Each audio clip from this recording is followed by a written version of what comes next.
EMI ఒక middle class ట్రాపా? ఎంతమంది ఈ విషయం మీద అనుకుంటున్నారు? నిజంగానే ఈఎంఐ వల్ల నా ఫైనాన్షియల్ ఫ్యూచర్ డ్రీమ్స్ క్రాష్ అవుతున్నాయా? నేను కోరుకున్నది నేను చేరుకోలేనా అనేది నిజంగా అనుకుంటున్నారా? సో అదే విషయం మీద మనం ఈ పర్టికులర్ వీడియో అనేది చేస్తున్నాం ఫ్రెండ్స్.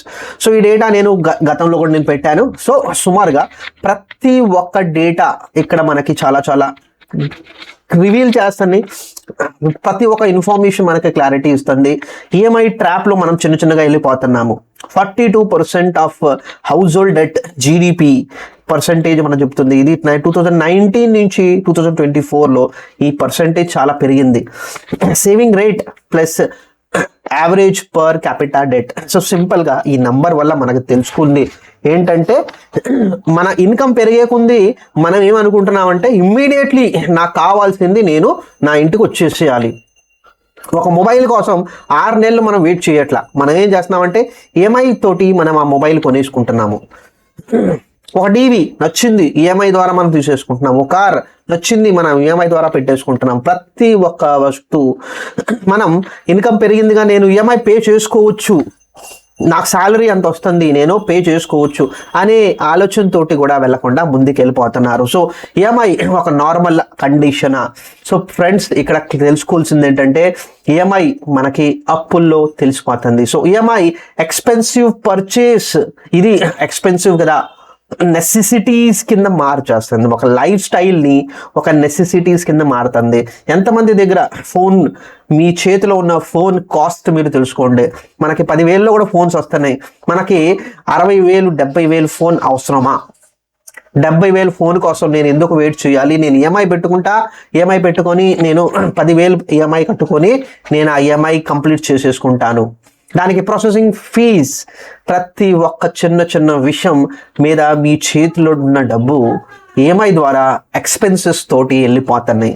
సో డిలేడ్ గ్రాటిఫికేషన్, దీని గురించి నేను ఇదివరకనే ఒక మాట చిన్న వీడియో అనేది పెట్టాను. ఇన్స్టెంట్ గ్రాటిఫికేషన్, ఇప్పటికిప్పుడే నాకు వచ్చేసేయాలి, నాకు కావాలి, వెంటనే నేను కోరుకున్నా నాకు కావాలి. So mental process.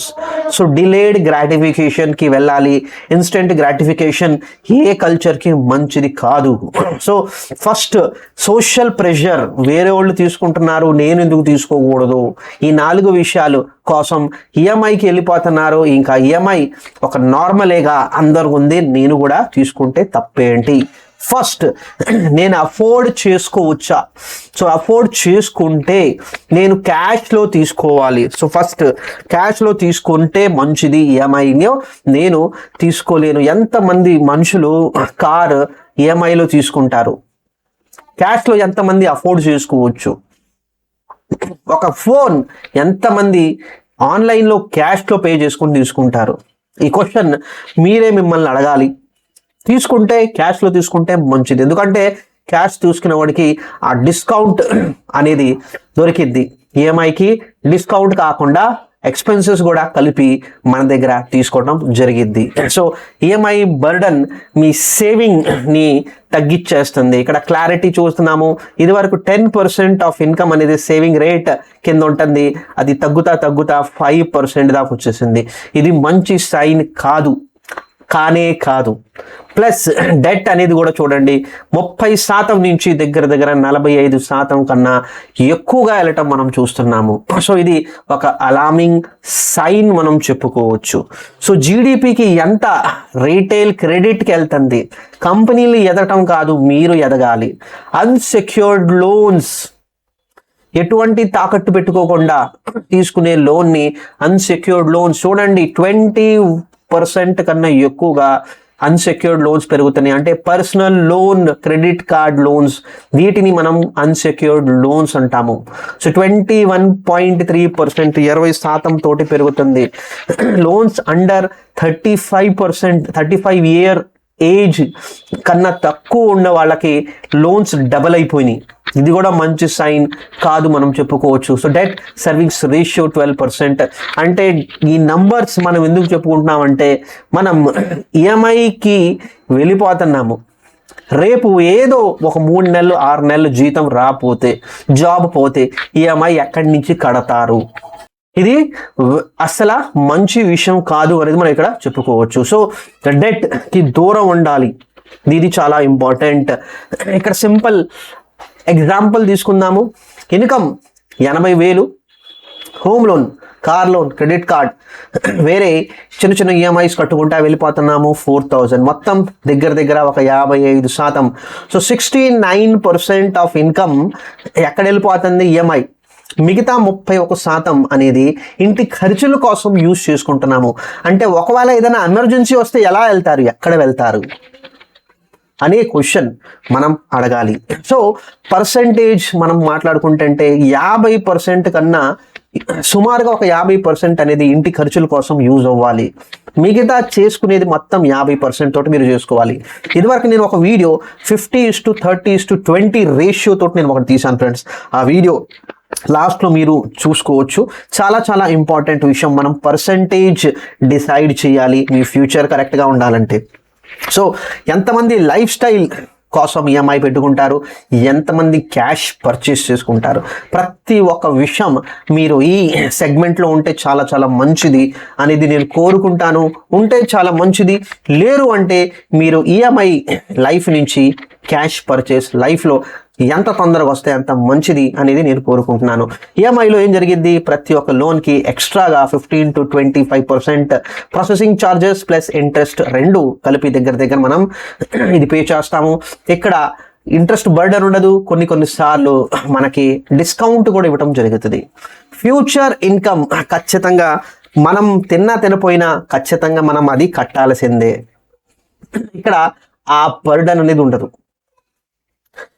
వెల్త్ క్రియేషన్కి ఛాన్సే ఉండదు. ఇక్కడ సేవింగ్స్ ఆటోమేటిక్లీ ఇన్వెస్ట్మెంట్ వెళ్ళిపోయే అవకాశం అనేది కూడా మనం చూస్తున్నాము. ఫైనాన్షియల్ స్ట్రెస్లో ఉంటాము ఈఎంఐ ఉంటే.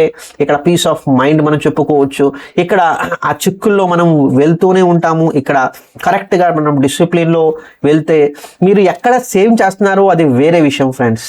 మీరు 8% దాంట్లో ఇన్వెస్ట్మెంట్ చేస్తున్నారా, 9%, 10, 12, 14%లో ఇన్వెస్ట్మెంట్ చేస్తున్నారా? మీరు ఇన్వెస్ట్మెంట్ కనీసం చేస్తున్నారు కదా, అది ఎక్కడ చేయాలి అది తర్వాత క్వశ్చన్. ఇక్కడైతే ఆ డబ్బు మిగలట్లా, కానీ ఇక్కడ అవకాశం ఉంది. సో ఇమీడియట్ యాక్షన్, ఏమి చేయాలి, ప్రాబ్లం కాదు సొల్యూషన్ మనం ఎదుగుతున్నాము. సో టోటల్ ఈఎంఐకి చూసుకుంటే మీ ఇన్కమ్ కన్నా 40% అనేది ఎక్కువగా దాటకూడదు. 40% కన్నా ఎక్కువగా ఉంటే మీరు ఖచ్చితంగా దానికి తగ్గించే స్టెప్లో వెళ్ళాలి.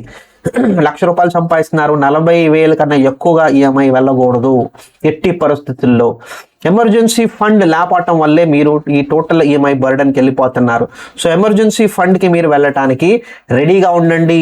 చిన్నగా కొన్ని డబ్బులు అనవసరమైన చిన్న ఖర్చులు అనేది మీరు తగ్గించుకొని ఫస్ట్ మీరు ఎమర్జెన్సీ ఫండ్ క్రియేట్ చేసుకోవాలి. కొన్ని సిచ్యువేషన్లో ఈ ఎమర్జెన్సీ ఫండ్ లేపటం వల్ల పర్సనల్ లోన్కి వెళ్ళిపోతాము, దానివల్ల ఈఎంఐ కట్టాలి. క్యాష్ క్రెడిట్ కార్డ్కి వెళ్ళిపోతాము, దానికి మళ్ళీ కట్టుకుంటా వెళ్ళిపోవాలి. సో అది కూడా మంచిది కాదు. So smart financial habits. So non essential purchases, ఏది అవసరం లేదు మనం వెయిట్ చేయొచ్చు, దాన్ని మనం వెయిట్ చేద్దాము. ఇవాళ కాకపోతే ఒక వారం తర్వాత, వారం కాకపోతే ఒక నెల 2 నెలలు మనం ఒక ప్రహ్లాద్ హోటల్లో వెళ్ళలేకపోతున్నాము, ప్రాబ్లం లేదు, చేతిలో డబ్బు ఉంటేనే మనం వెళ్తాము. క్రెడిట్ కార్డు ద్వారా పే చేయాల్సిన అవసరం లేదు. క్యాష్ పర్చేసెస్కి మనం వెళ్ళండి. ఇన్ లైఫ్ స్టైల్ కోసం మీరు వెళ్ళబాకండి. ఫస్ట్ ఎవరు ఏం ఆలోచిస్తున్నారు అనేది కాదు, మీ జీవితం, మీ కుటుంబం డెట్లో వెళ్ళకూడదు. నెక్స్ట్ మీ శాలరీ వెల్త్ క్రియేషన్కి వెళ్ళాలి. వెల్త్ క్రియేషన్ ఫైనాన్షియల్ ఫ్రీడమ్ తీసుకొచ్చింది. శాలరీ మీకు చేయదు. సో శాలరీని మీరు ఎస్ఐపి ద్వారా లేకపోతే వెల్త్ క్రియేషన్ ప్రాసెస్ జర్నీలో మీరు డబ్బు అనేది లైఫ్ తీసుకెళ్ళాలి. ఈఎంఐలో వెళ్ళిపోయారనుకోండి, ఏనాటి మీ డబ్బు వెల్త్ క్రియేట్ చేయలేదు. సో ఒక చిన్న ఇన్ఫర్మేషన్ కోసం మనం ఈ పర్టికులర్ వీడియో చేసాం ఫ్రెండ్స్. ఫైనాన్షియల్ లిటరసీ అనేది ఉండాలి. మనుషులకి ఫైనాన్స్ గురించి ఒక సరైన అవగాహన ఉంటేనే మంచి స్టెప్ తీసుకుంటారు, మన డిసిషన్ తీసుకుంటారు. దానివల్ల మొత్తం కుటుంబం మంచి స్పేస్లో ఉంటారు. ఒక ఫైనాన్షియల్ బర్డన్ తోటి వాళ్ళు జీవితం అనేది గడపరు. సో ఆ ఉద్దేశంతో ఈ పర్టికులర్ వీడియో ముగిస్తాను friends. Thank you very much.